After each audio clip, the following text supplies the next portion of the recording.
अब बात करते हैं बांग्लादेश के चुनाव की, जिसमें बीएनपी यानी कि बांग्लादेश नेशनलिस्ट पार्टी को बड़ी जीत हासिल हुई है।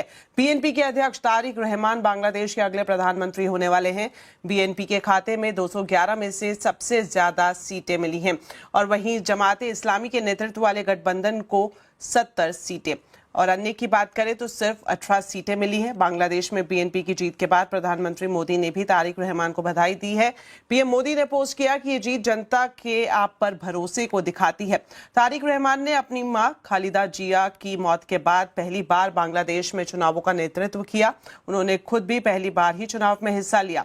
आपको बता दें, तारिक रहमान 17 साल से लंदन में राजनीतिक शरण में रह रहे थे, लेकिन मां खालिदा जिया की मौत के बाद उन्होंने वतन वापसी की और अब चुनावों में भारी जीत के बाद उनका प्रधानमंत्री बनना लगभग तय हो गया है। बांग्लादेश में क्या है बीएनपी की जीत के मायने और भारत और बांग्लादेश रिश्तों पर इसका असर क्या पड़ेगा, ढाका से पूरी डिटेल्स बता रही हैं मेरी सहयोगी पल्लवी घोष। अब जब ये तय हो गया है कि बीएनपी की सरकार बनेगी, भारत की नज़र इस बात पर टिकी हुई है कि उनके संबंध अब बांग्लादेश के साथ कैसे रहेंगे। आपको याद होगा कि शेख हसीना के आउस्टर के बाद जब वो भारत आ गई थी, उसके बाद यूनुस एडमिनिस्ट्रेशन के दौरान कई ऐसे कारण थे जिसके चलते भारत और बांग्लादेश के बीच में दूरियां बन गई थी।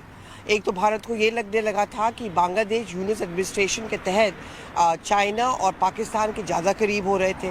बांग्लादेश में एक ये फीलिंग और ये एहसास था कि शेख हसीना को शय देकर उन्होंने वो जो फीलिंग्स है, जो सेंटिमेंट है बांग्लादेश का, उसको तवज्जो नहीं दी। हालांकि जब बेगम खालिदा जिया के मौत हो गया, उसके बाद प्रधानमंत्री ने सबसे पहले एक कंडोलेंस मैसेज दिया।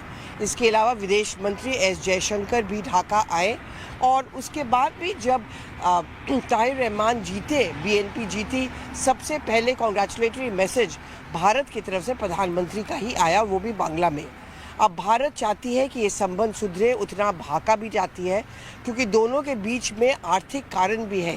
ट्रेड, सबसे ज़्यादा ट्रेडिंग पार्टनर बांग्लादेश का अगर कोई है वो तो भारत है और यहाँ पे जितने भी विकास का मॉड्यूल है, जितने भी फैक्ट्रीज़ हैं, उसमें भारत का इन्वेस्टमेंट बहुत ही ज़्यादा माना जाता है।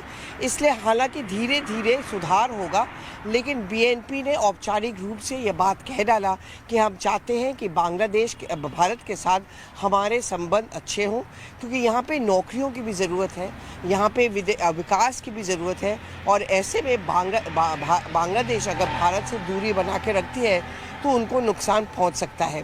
लेकिन ये कूटनीति की बात है और कूटनीति में टाइम लगता है, लेकिन अब दोनों तरफ से ये पहल की जा रही है कि पहले जैसे संबंध थे वैसे फिर से भारत और बांग्लादेश के बीच हो जाए।